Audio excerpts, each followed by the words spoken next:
So I'm going to briefly introduce you to my sewing machine, but I'm not going to go into too much depth because everyone's is going to be different. You might need to do some independent research on the specific model of machine that you have. So here's my machine. It's a metal case machine, so it's nice and durable. We're just going to go through a few basic parts.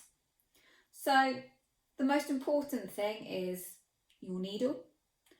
Your needle is encased and protected by this little foot. It does look like a little foot. We've got an ankle and a foot here. And that's called your presser foot. To make the needle go up and down, you can use the balance wheel, which when you turn this, always turn it towards you. It will make the needle go up and down, but that will happen very slowly. So normally if you're sewing, you've got a larger foot pedal, which obviously rests on the floor for your foot to go onto. And when you press this, the harder you press, the faster the machine will go. When you're sewing, your foot needs to be down on this plate. This metal plate is called the dog feed. Okay, and just normally at the back of the machine, there's a little lever, and that alters the position of the foot, and that's called the presser foot lever. So when we use the balance wheel and we move it always towards you, the needle will go up and down. And normally you have two interlocking threads, one coming from the top and one coming from the bottom. The top thread, see, it's on a reel, and that's quite often called a spool. It rests on this pin. So that there is called the spool pin. And on my machine, it gets threaded up. We start from here, it comes down, gets looped under here, up, and if I just move that up, can you see that piece of metal sliding up and down? The thread hooks over to that, down and through to the needle, always front to back through the needle, and that just makes normally a capital N shape on my model. So we've got the thread coming from the top and we've got the thread coming from the bottom. So we have got, make sure my needle is in the up position.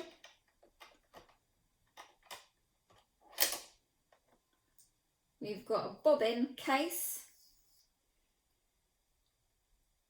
which can be removed from the machine, and inside that, the bobbin. So when you're looking at the bobbin, the thread comes up and around in a clockwise motion. I'm going to then place it into my case, holding my thumb over the top of the bobbin so that it doesn't slide around. I then lift my thread and let it pass over to that nick and pull it forward. And now the thread is actually coming from inside the chamber. Okay. We've got a little arm, if you can see, on the bobbin case. And if you were to look down and have a look inside the bobbin case, there's actually a little notch there where my arms slots in, but yours might be slightly different. But normally when you place a bobbin into the machine, it normally makes a really nice secure sound as it clicks in. So now what we've got to do is bring the bobbin thread up. I'm just going to lift the foot so that we can see a little bit more easily. And what I'm going to do here is I've got the thread through the needle. I'm going to use the balance wheel. And so we're going one full rotation so that you're watching the needle go down and then back up again. When it comes back up, while you're doing that, I'm holding on to this thread. I'm just going to give it a little pull there, and the bobbin thread just makes a little loop. I'm just going to hook that out. So now I've got both threads coming through the top half of the machine, and it's the interlocking of the upper thread and the bobbin thread that creates your stitch line. So before I start, there's a few health and safety aspects that we need to think about. So before I start sewing, I'm going to tie up my hair. I'm going to make sure that I don't have any long dangling jewellery, particularly bracelets that can get caught into the sewing machine. We need to watch out for our fingers. We need to make sure that we're protecting our fingers, and at no point we place our finger underneath the needle. You may have noticed that the sewing machine is switched off right now. So I've got it plugged into the wall, but it's not switched on. I would always advise when you thread up the sewing machine is switched off. Then you've got no chance of the sewing machine, if you accidentally put your foot on the foot pedal, the sewing machine to start and then catch your finger underneath. So to run through setting up the machine again, I'm sat comfortably in a chair where both of my feet can touch the floor. I've got the foot pedal resting on the floor and my legs at a nice angle where I can use my foot to press on the foot pedal. I've got this machine sat in front of me, and I've got our bobbin threads, bobbin case, and my thread here ready to set up. I've got my hair tied up. I haven't got any dangly jewellery that could get caught. I've made sure that the sewing machine is switched off while I thread up my sewing machine. So on my machine, I'm going to put the spool on the spool pin, and I am going to thread it up how I would normally thread up, and just link it over the thread take up lever, which is that there, and also thread it through the sewing machine. If you're having issues threading it through, just snip the end off to a little angle, and that should make it a little bit easier to thread through the needle. Front to back.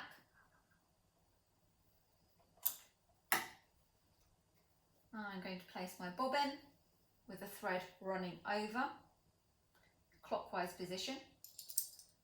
I'm going to place my thumb over the top of the bobbin case. I've got my thread going through that little notch. I'm just going to let it pull up till it's nice and secure and it comes out from inside the bobbin case. I'm going to place it in the machine. I'm going to wait until I hear a nice solid click. And now we need to bring the bottom thread up. So I'm just going to hold the top thread in my hand with a little bit of tension. I'm going to use the balance wheel to bring the needle down and then back up again. So continuously bring it towards you. It will make a loop on its own. It will go down and then back up again. So I'm continuously moving the wheel towards me. Down, back up. Okay, with the needle in the upright position, I can give that a little bit of a tug. I can then loop the bottom thread. And there I'm ready to sew. I can now turn my sewing machine on. I've got a little light on my sewing machine and we're ready. When we're sewing, there's a variety of stitches. If you're going to be stitching using a straight stitch, the stitch length I would suggest is around 2.5, which is your average length. For different purposes, you will need to amend that, but that's the most common stitch length required. So what we're going to do now is your first task is to practice to be able to stitch in a straight line, a zigzag line and some curved lines using the sewing machine. So for this, I'm going to take away the thread. So I'm just going to switch my machine off. I'm going to take off and take out my bobbin case and then turn the machine back on. So I'm going to start using my straight line. I'm going to place the paper underneath and I'm going to just lower the needle into the piece of paper where I would like to start. Now it's all lined up, I'm now going to lower the presser foot. At this point, you can start working out how hard you have to press onto the foot, because we're not going to continuously just use the balance wheel. So I'm pressing my foot lightly and I can hear the sewing machine. I'm going at a nice steady pace, and the idea is to keep within the line.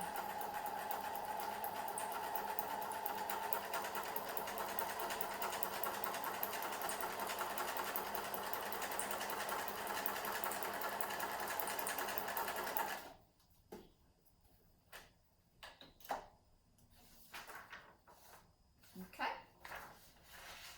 Same again with the zigzag. You can print these off and do as many as you need until you're happy that you can stitch within the guidelines. So now, how to do a zigzag. So if we need to change direction abruptly, not a smooth curve, but a change of direction, I'm going to sew. I'm going to stop. Now when I stop, I'm going to make sure that my needle is inside of the fabric, so it's in the down position.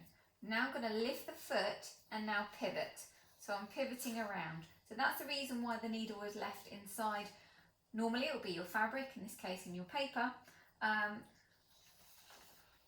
so that we can just pivot and then redirect where we're going to sew. Okay.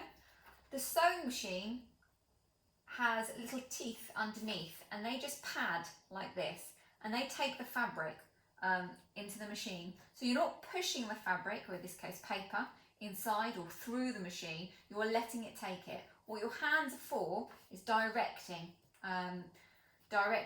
the direction of the stitch line.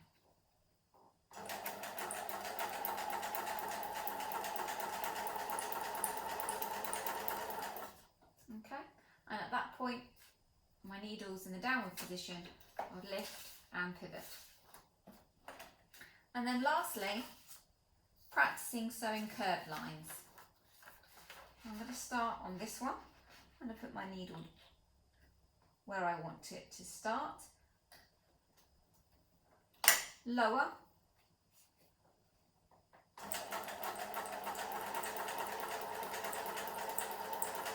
And now we're starting the curved line. So here it's really important to be controlling, having control of the foot pedal. So you can just nudge it around, and if you feel that you need to do it a little bit more, you can just pivot it around very slightly.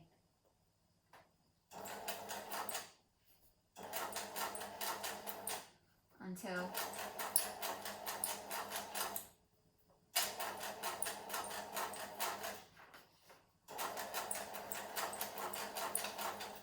you've sewn your curve. So have a practice, do it as many times as you need until each time you're within those lines.